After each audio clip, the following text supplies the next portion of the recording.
Hey everyone, welcome to another deep dive. Yeah. This time, we're really getting into something I think we all think about a lot, how to make our work, really matter both in our careers and just in life in general. And you know what's so cool about this deep dive is that we're not just looking at the same old self-help stuff you always hear. Yeah, We're going to be looking at things from a completely different perspective. I like it. We're exploring the ideas of Yang Xiaomi. She's this Chinese author, and her book, Action Monetization, it's called. Okay, action monetization. Yeah, how to make our efforts more valuable. I got to admit, when I first saw that title, I was kind of thrown. Yeah. It sounds like, I don't know, like every little thing you do should have like a price tag on it, right? It does sound a bit like that, doesn't it? Yeah. But it's a lot deeper than that. It's not all about just like, cold, hard cash.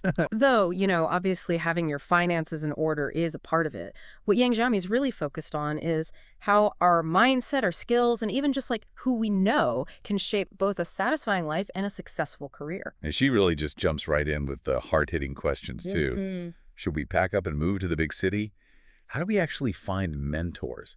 Is it all just about working your butt off, or does luck play a part? I mean, come on. All that and a lot more we're going to cover today. But first, we got to start with like one of the most basic ideas in the whole book, this concept of fate, or Ming, as she calls it. It's written like this. Ming!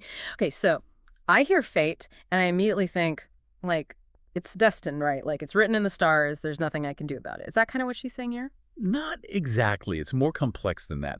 See, Yang Jiami, she believes that, yeah, okay, there are things we can't control that happen in life, but our mindset and how we approach our work can have a huge impact on our lives. It's not just like accepting whatever's going to happen. It's more about like actively shaping your own destiny through the choices you make each day. Oh, okay, so this is where it gets really good. She tells this story in the book about two employees. They're both given this task to get some press coverage for a company event. One of them runs into a little snag and immediately throws their hands up. There's nothing I can do. Oh, wow. The other employee, though, they run into an even bigger problem, but they get creative, think outside the box and figure out a way to get it done. So Yang Xiaomi asks, which employee are you more like? Wow. That's really something to think about, isn't it? It makes you think like, how do you usually react when things get tough? Do you just give up, or do you look for a new way to get things done? Because what she's getting at is that we can control more than we realize a lot of the time. Instead of always blaming things that happen to us, she's saying we need to take charge of our own situations and look for solutions. All right, so that takes us right into, I think, like social connections, networking. But here's the thing. Yang Xiaomi, she's not just saying go to every networking event, get as many business cards as you can. She's got a different way of looking at how to build a valuable network. Exactly. She says it's not just about who you know, it's about what you bring to the table. Develop those skills, that expertise, become someone that other people want to connect with. This reminds me of that story about Judy was her name. I think it was Judy. Yeah. She was an assistant, but ended up landing this amazing job, even though on paper she was like overqualified. What got her noticed wasn't her resume, though. It was that she had this like drive, she wanted to learn and she got things done. She didn't just rely on who she already knew. She became someone valuable by working hard and wanting to contribute. Judy's story really shows exactly what Yang Xiaomi is talking about. It wasn't about having a big name or a fancy degree. It was about being valuable and someone people wanted on their team. So we've got taking ownership, building connections. But what about like specialized skills? Yeah. In the world today, are those even more important than having a ton of contacts? That's a good question. And Yang Xiaomi, she tackles it head on, gives some pretty convincing examples in the book. There's a stenographer who actually achieves financial freedom just by being the absolute best at what she does. Then there's this Uber driver making way more than other drivers because he's just so good at providing excellent service. And get this, a PPT master. Turns out being amazing at presentation design opened up all kinds of doors he never thought possible. So it's like becoming like really, really good at one thing, even if it's not some super glamorous job, can actually be really freeing. That's exactly what she's saying. Having a specialized skill, it can lead to security, financial stability, and even freedom in a way that a lot of traditional careers don't. Okay, but here's the catch.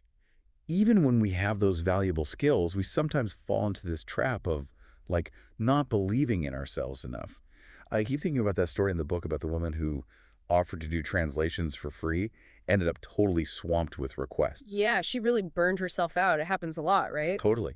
And Yang Xiaomi talks about how even setting a small price can change everything. It's like a filter, right? Yeah, it helps you find those people who actually value your time, and it shows that you're serious about your work. It's about boundaries, knowing your worth.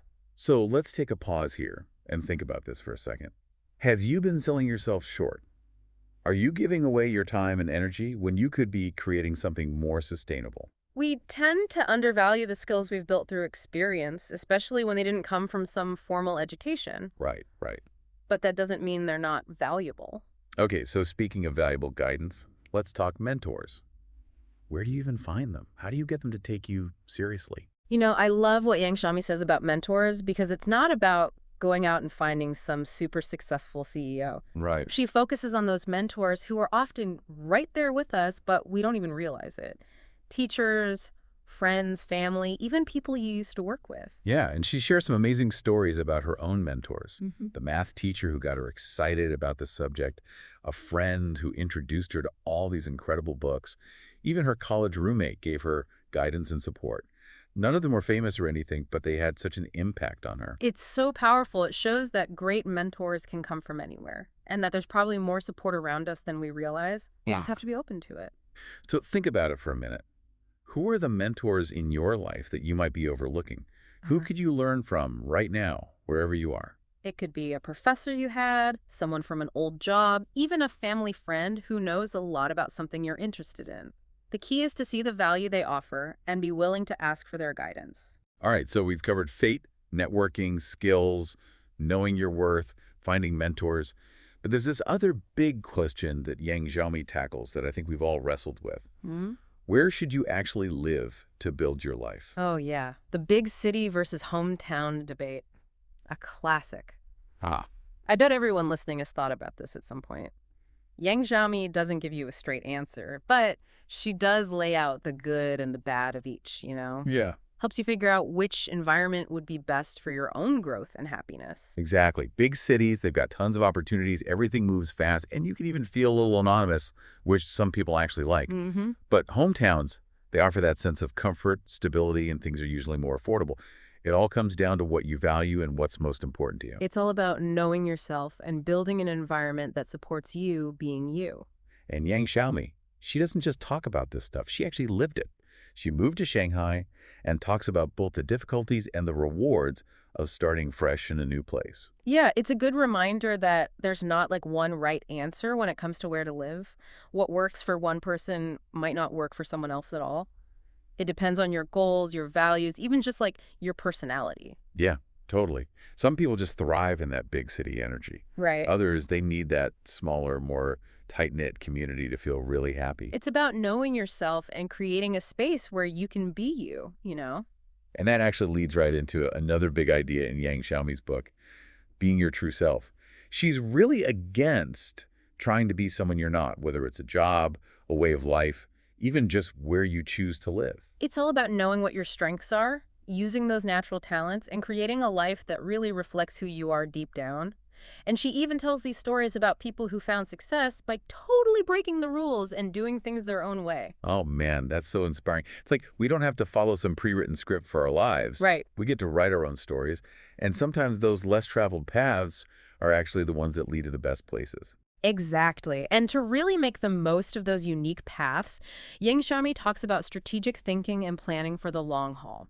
Okay. She wants us to look beyond where we are right now and imagine where we want to be in 5, 10, 20 years. So it's about having that vision for the future and then working backwards to make it happen, right? Exactly. But she doesn't just leave us with these big, vague dreams.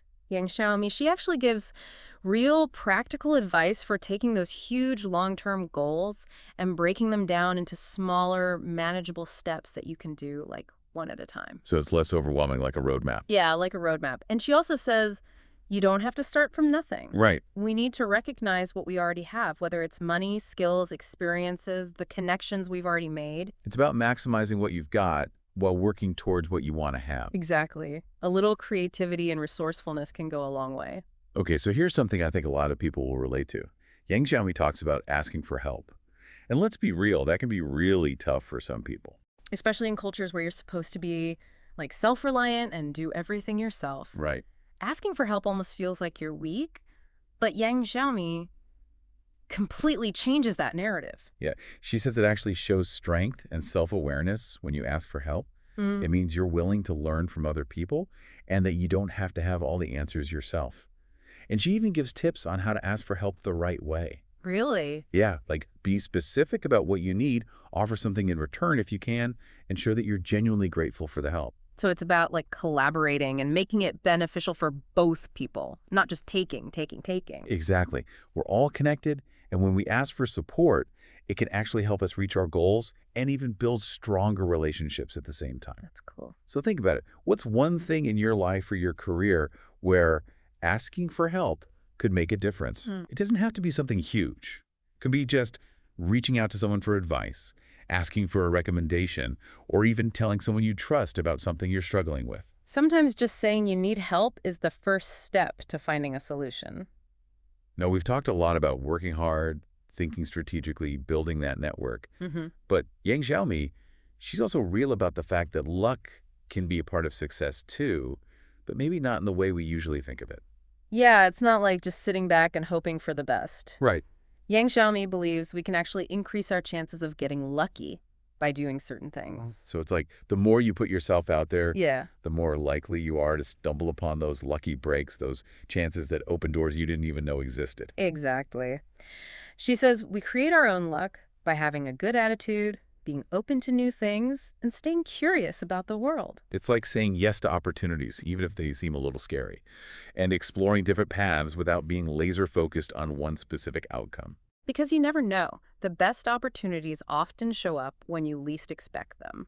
And this brings us to something super important for achieving anything: confidence, believing in yourself. Yang Xiaomi, she's really firm on this. You have to believe in yourself to reach your goals. But she gets it. Building confidence isn't easy, especially if you've had setbacks or doubted yourself in the past. Yeah, it's so easy to get stuck in that negative self-talk, focusing on what you think you're bad at and comparing yourself to others who seem to have it all together. But she says we got to challenge those thoughts, Right. replace them with positive self-talk and affirmations. It's like being your own biggest fan, even when you're not feeling so sure of yourself. Yeah, exactly. And she even suggests things you can do to boost your confidence, like remembering your past wins, even the small ones, celebrating your achievements, and surrounding yourself with supportive people who believe in you. It's about knowing you have value and that you can achieve amazing things if you put your mind to it. And once you start believing in yourself, it's time to take action. Yang Xiaomi, she's all about this. Even small steps can build momentum and lead to big progress. Mm-hmm. Don't let fear or self-doubt hold you back. Right. She's all about the idea that done is better than perfect. Love that. It's about getting things done, learning from your mistakes, and getting better as you go along. Makes sense. And she even gives strategies for dealing with procrastination, helping you take those first steps even when it feels scary or overwhelming. Because taking action is what creates motivation. A lot of times, the hardest part is just starting. Yeah. But once you take that first step, things start to roll, and it's easier to keep going. And once you're moving, the key is to keep at it. There will be bumps in the road, challenges, but it's our ability to get through those tough times that makes all the difference. And Yang Xiaomi, she gives you tools for staying motivated, even when things are hard. Things like setting realistic goals, breaking down big tasks into smaller ones, and celebrating every win along the way, no matter how small. It's all about remembering that, success isn't just about the end goal. Right. It's about the whole journey, the learning, the growth. Those are all just as important as the final result. It's like enjoy the ride even if there are some bumps along the way. And that actually brings us to something Yang Xiaomi isn't afraid to talk about, even though it can feel kind of taboo in the personal development world. Mm. It's this idea of like monetizing your actions, or using her words, "exing dong bianqian." Yeah, that phrase is like literally about turning your actions into cash. Right. And it can be a bit weird to think about money when we're talking about personal growth and finding fulfillment. But Yang Xiaomi makes a really strong case for why financial well-being is actually crucial for creating a life where you have freedom and choices. It's not about being, obsessed with They're- money or anything. Yeah. It's about recognizing that your effort, your skills, they have real value out there in the world. Hmm. And you deserve to be paid fairly for them. And she even gives some really good tips on how to negotiate your worth, setting those boundaries around your time and energy and making sure you're getting paid what you're actually worth. It's about like creating a sustainable way of working so you're not just giving everything away for free. That makes sense. It reminds me of that story about the woman offering free translations and getting completely overwhelmed. When you set a price, even a small one, you're saying, hey, my time and skills are valuable, and you'll attract clients and collaborators who are serious about working with you. It changes the whole thing, right? From like, I'm just helping out to I'm a professional. Exactly. And that takes us right back to the heart of what Yang Xiaomi is saying in her book. Take action to create the life you really want. Make choices that reflect your values, develop skills that make you valuable, and yeah, figure out how to turn your effort into real results. And that includes, financial rewards. Create a life that's both fulfilling and sustainable. That's the goal. So as we wrap up this deep dive into action monetization, I want to leave you with one final thought. It's a question inspired by Yang Xiaomi's work. What's one small change you can make today to start building the life and career you dream of? It doesn't have to be some huge life makeover. Could be as simple as sending that email you've been putting off, taking that online course you've been thinking about, or even just having a chat with someone whose work you admire. The important thing is to take that first step, however small it might seem. Because, just like Yang Xiaomi says, it's those small, consistent actions that end up shaping our lives and leading us to true fulfillment. So until next time, keep taking action and keep diving deep.